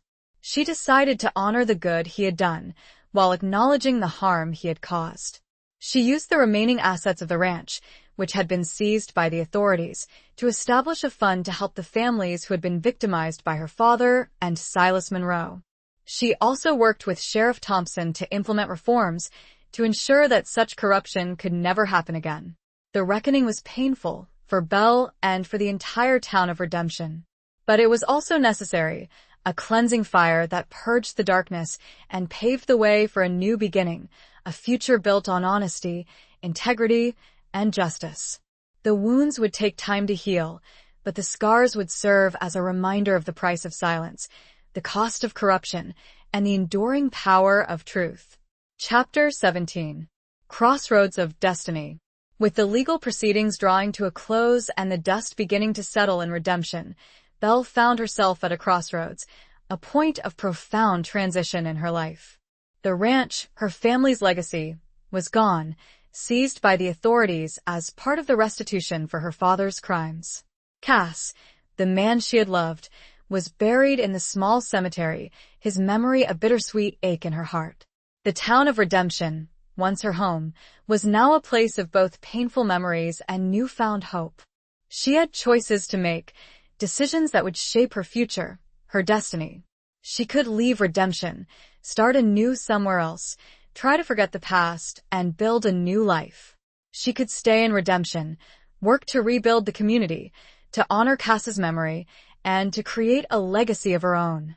Or she could try to reclaim her ranch, to fight for the land that had been in her family for generations, to restore the Whitmore name to its former honor. Each option held its own allure, its own challenges, its own risks. She felt pulled in different directions, torn between the desire to escape the pain and the longing to reclaim her heritage. She spent days wandering the familiar landscapes, seeking solace in the vastness of the desert, the rugged beauty of the mountains, the silence of the starry nights. She talked to Bess, her loyal companion, sharing her thoughts, her fears, her uncertainties. She visited Cass's grave, seeking his guidance, his wisdom, his strength. She also sought counsel from Jedediah, her trusted friend, her confidant, her anchor in this turbulent sea of change. He listened patiently, offering words of comfort and support, but ultimately, he knew the decision was hers alone. "You have to follow your heart, Belle," he said, his voice gentle but firm. "You have to do what feels right, what will bring you peace." She knew he was right, but finding her heart, discerning what was truly right, was proving to be more difficult than she had imagined. One evening, as she sat on the porch of Jedediah's workshop, watching the sun set over the distant mountains, painting the sky in a fiery tapestry of colors, she received a visitor. It was Sheriff Thompson, his face weary but his eyes filled with a newfound respect. "Belle," he said, his voice somber. "I have some news." Belle's heart quickened. She had a feeling that this was it, the moment of truth, the decision that would shape her future. "The court has ruled," the sheriff continued, "on the disposition of your father's assets. The ranch, it's been awarded to you." Belle stared at him, stunned. She hadn't expected this. She'd assumed that the ranch was lost forever, a casualty of her father's crimes. "But how?" she stammered, her voice trembling. "I thought the court recognized your efforts," the sheriff explained. "Your cooperation with the investigation, your commitment to justice, your courage. They also took into account Cass Rhodes' sacrifice, his role in uncovering the truth." He paused, then added, "And there was a petition from the people of redemption. They asked the court to return the ranch to you. They believe in you, Belle. They want you to stay." Belle felt tears welling up in her eyes. She was overwhelmed by the news, by the support of the community, by the recognition of her efforts and Cass's sacrifice. I don't know what to say," she whispered, her voice choked with emotion. The sheriff smiled, a rare and genuine smile that lit up his weary face. "Say you'll stay, Belle," he said. "Say you'll rebuild the ranch. Say you'll help us build a better future for redemption." Belle looked at him, then out at the setting sun, at the vast expanse of the desert, at the land that had been in her family for generations. She thought of her parents, of their hard work, their dreams, their legacy. She thought of Cass, of his love, his sacrifice, his belief in justice. And then she knew what she had to do. She had to stay. She had to rebuild. She had to honor the past, while creating a future that was worthy of the sacrifices that had been made. "I'll stay, Sheriff," she said, her voice firm, her heart filled with a newfound hope. "I'll rebuild the ranch, and I'll help you build a better future for redemption." The sheriff nodded, his eyes filled with relief and gratitude. "Thank you, Belle," he said. "Thank you." He turned and walked away, leaving Belle alone on the porch, watching the last rays of the sun disappear below the horizon. She felt a sense of peace, a sense of purpose, a sense of belonging. She was home. She was where she was meant to be. She had reached her crossroads of destiny, and she had chosen her path. Chapter 18. The Heart's Compass. The decision to stay in redemption and rebuild the ranch was just the beginning. The challenges ahead were daunting, the tasks seemingly insurmountable. The ranch was in a state of disrepair, the buildings dilapidated, the fences broken, the land neglected. The cattle were gone, sold off to pay debts, and the few remaining hands were demoralized and dispirited. Belle knew that she couldn't do it alone. She needed help, support, and guidance. She turned to Jedediah, her trusted friend, her confidant, her anchor in this turbulent sea of change.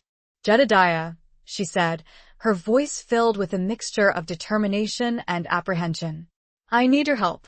I don't know where to start." Jedediah smiled, his weathered face crinkling with kindness. "You start with what you have, Belle," he said, "and you build from there, one step at a time." He offered his assistance, his expertise, his unwavering support. He helped her assess the damage, prioritize the repairs, and develop a plan to restore the ranch to its former glory. He also helped her recruit new hands, men and women who were willing to work hard, to believe in her vision, and to share in the challenge of rebuilding a legacy. Belle also reached out to the people of redemption, the community that had once shunned her, but now embraced her as one of their own. She asked for their help, their advice, their support. And they responded generously and enthusiastically. They offered their labor, their skills, their resources, and their encouragement.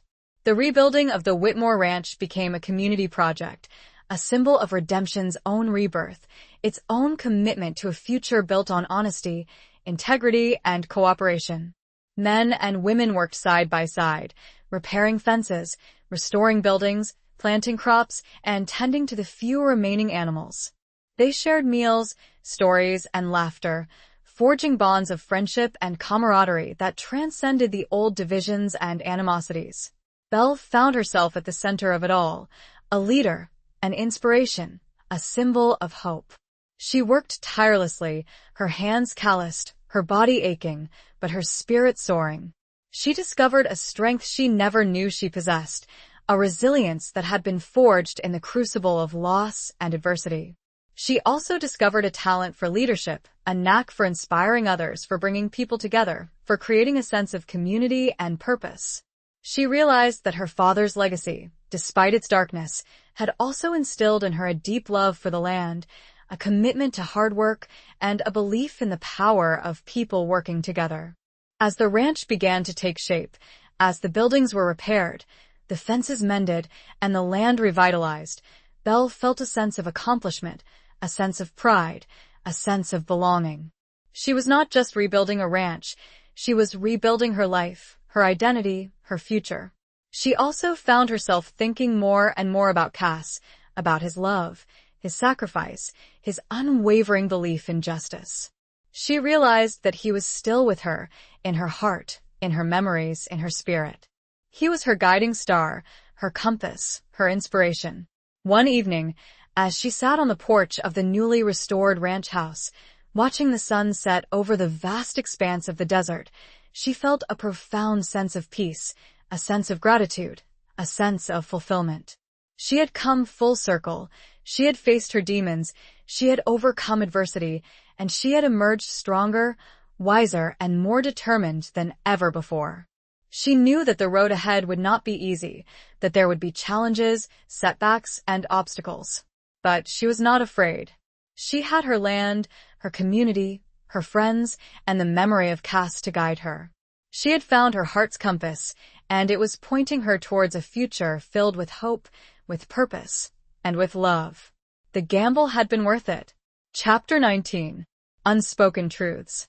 The Whitmore Ranch, once a symbol of despair and broken promises, slowly blossomed under Belle's unwavering care and the collective effort of the redemption community. Fields that had lain fallow for years now rippled with the promise of a bountiful harvest. The sturdy corrals, rebuilt with sweat and determination, held a small but growing herd of cattle, a testament to Belle's resilience and the town's newfound unity. But amidst the tangible progress, there remained unspoken truths, lingering shadows that Belle couldn't quite outrun. The specter of her father's actions, the complex legacy he'd left behind, still haunted her. And though Cass was gone, his presence was woven into the very fabric of her new life, a constant reminder of both love and loss. One crisp autumn morning, as Belle was overseeing the branding of the new calves, a rider approached the ranch. It was Silas Monroe's lawyer, Mr. Harrington, looking considerably less polished and considerably more humbled than the last time Belle had seen him. He dismounted, approaching her with a hesitant demeanor. "Miss Whitmore," he began, his voice lacking its former confidence, "I have something for you." Belle eyed him warily, her hand instinctively moving towards the rifle slung across her saddle. "What is it, Mr. Harrington?" He produced a small, worn leather-bound book. This was found among Silas Monroe's possessions after his conviction. "The sheriff thought you should have it." Belle took the book, her fingers tracing the faded gold lettering on the cover. It was a journal, its pages filled with a familiar, spidery handwriting. Her father's handwriting. It's my father's journal," she said, her voice a mixture of surprise and trepidation. Mr. Harrington nodded. "It appears to be a personal account of his life, his regrets, his actions." He paused, then added, "There are several entries concerning you and Mr. Rhodes." Belle's heart quickened. Her father's journal. A window into the mind of the man she thought she knew, the man whose crimes had shattered her world. And mention of Cass. What secrets did this book hold? "Thank you, Mr. Harrington," she said, her voice tight with emotion. I appreciate you bringing this to me." The lawyer nodded, a flicker of something akin to remorse in his eyes. I made some mistakes, Miss Whitmore," he said. "I was blinded by greed, by loyalty to the wrong man." I'm sorry. Belle looked at him, a flicker of understanding in her own eyes. "We all make mistakes, Mr. Harrington," she said. "The important thing is to learn from them." He nodded again, then turned and mounted his horse, riding away from the ranch, leaving Belle alone with her father's journal, a tangible link to the past, a key to unlocking the unspoken truths that still lingered. She took the journal to the porch of the ranch house, settling into a rocking chair, the worn leather creaking beneath her weight. She took a deep breath, then opened the book, her fingers trembling slightly. The first few entries were mundane, accounts of daily life on the ranch, weather reports, cattle prices. But as she turned the pages, the entries became more personal, more revealing. Her father wrote of his struggles, his ambitions, his growing partnership with Silas Monroe, their shared dreams of building an empire. He also wrote of his wife, Belle's mother, his love for her, his grief after her death. He wrote of Belle, his daughter, his pride in her strength, his fears for her future. And then, she found the entries concerning Cass. Her father wrote of meeting the young gambler, of recognizing his talent, his ambition, his ruthlessness. He wrote of using Cass, of manipulating him, of setting him up to take the fall for their crimes. He also wrote of Sarah, Cass's lover, the woman whose death had sparked the chain of events that had led to this moment. He wrote of his guilt, his regret, his growing awareness of the darkness that had consumed him. As Belle read, tears streamed down her face, a mixture of grief, anger, and a strange sense of understanding.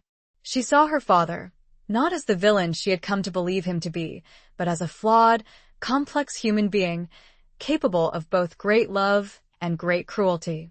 The final entry was dated just days before his disappearance. He wrote of his plan to confess, to turn himself in, to make amends for his crimes. He wrote of his hope that Belle would forgive him, that she would find a way to rebuild the ranch, to create a better future. Belle closed the journal, her heart aching with a mixture of sorrow and a newfound sense of closure. The unspoken truths had been revealed, the secrets laid bare. And while the pain of her father's betrayal remained, she could finally begin to forgive him, to understand him, to move on. She finally laid those ghosts to rest. Chapter 20. The final confrontation of hearts and horizons.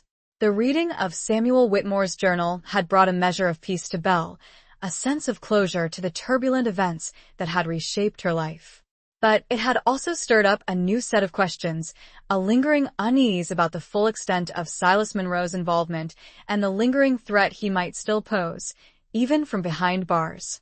She decided to confront him, to seek answers, to finally put an end to the cycle of violence and deceit that had plagued her family for so long.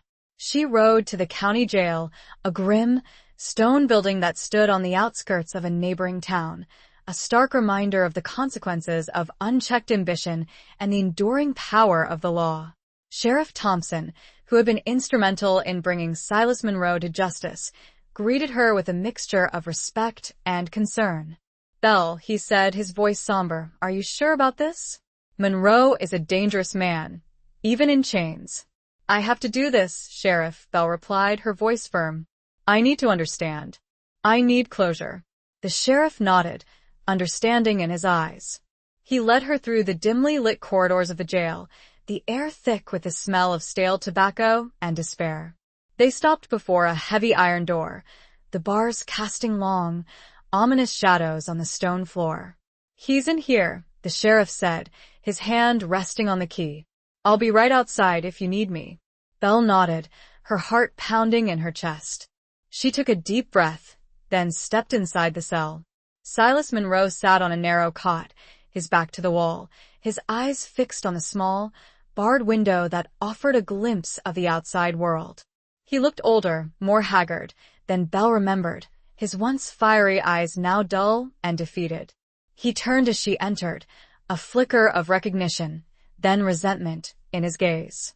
"Miss Whitmore," he said, his voice a raspy whisper. "To what do I owe this pleasure?" Belle stood before him, her hands clasped tightly in front of her. "I came for answers, Mr. Monroe," she said, her voice steady. "I came to understand." He scoffed, a bitter, humorless sound. "Understand what?" he asked. "That you ruined my life? That you stole my chance for justice?"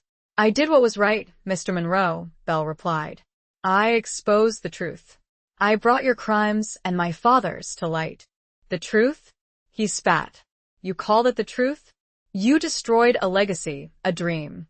You sided with a criminal, a man who stole everything from me.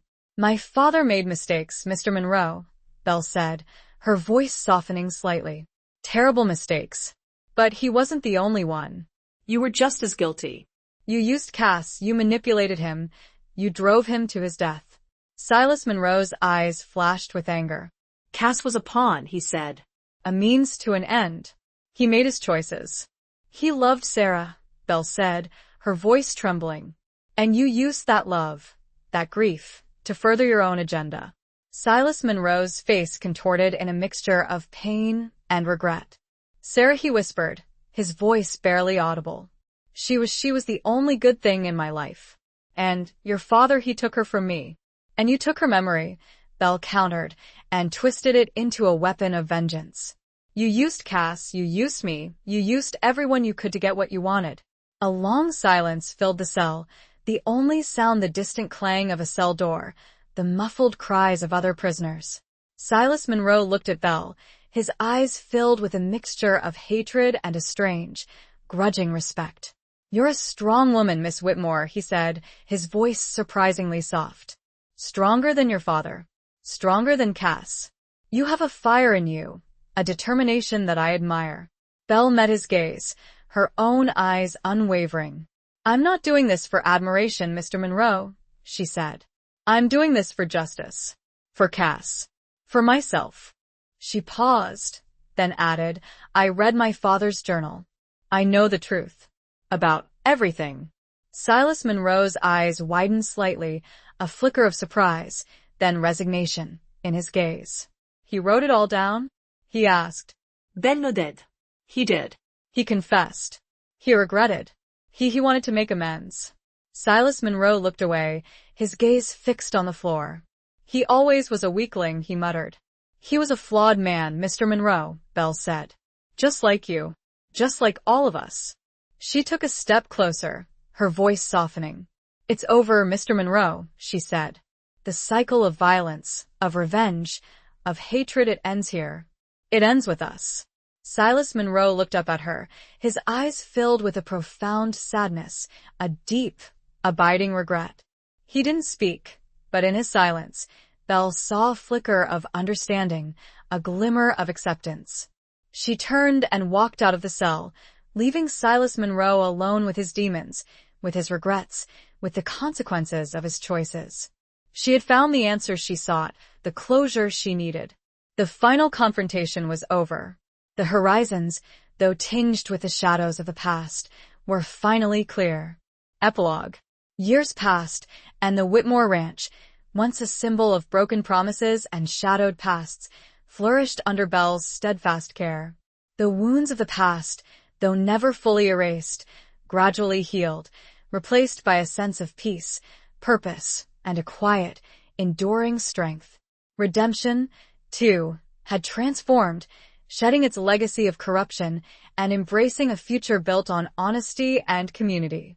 Belle never remarried, but she was far from alone. The ranch hands became her family, their loyalty and dedication a testament to her leadership and unwavering spirit.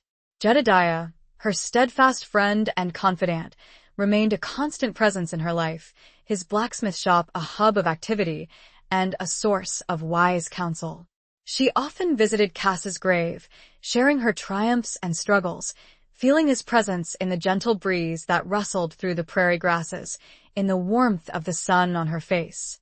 She knew he would be proud of her, of the life she had built, of the legacy she was creating. One spring morning, as Belle stood on the porch of the ranch house, watching the sun rise over the vast expanse of the desert, painting the sky in a breathtaking tapestry of colors, she saw a lone rider approaching. As the rider drew closer, Belle recognized the familiar figure, the weathered face, the piercing blue eyes. It was Silas Monroe's lawyer, Mr. Harrington. But he was different now, his demeanor humbler, his eyes reflecting a newfound sense of purpose. He dismounted, approaching Belle with a respectful nod. Miss Whitmore, he said, his voice sincere. I hope I'm not intruding. Belle smiled, a genuine smile that reached her eyes. "You're always welcome, Mr. Harrington," she said. "What brings you here?" He produced a small, folded piece of paper. I have something for you, he said. From Silas Monroe. Belle's heart quickened. A message from Silas Monroe? After all these years?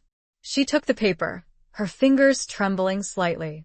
She unfolded it, revealing a single, handwritten sentence. "The debt is truly paid. Find your freedom, Belle."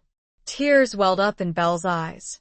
It was a final acknowledgement, a release from the past, a blessing for the future. He passed away, Mr. Harrington said, his voice soft. Peacefully in his sleep. He wanted you to have this.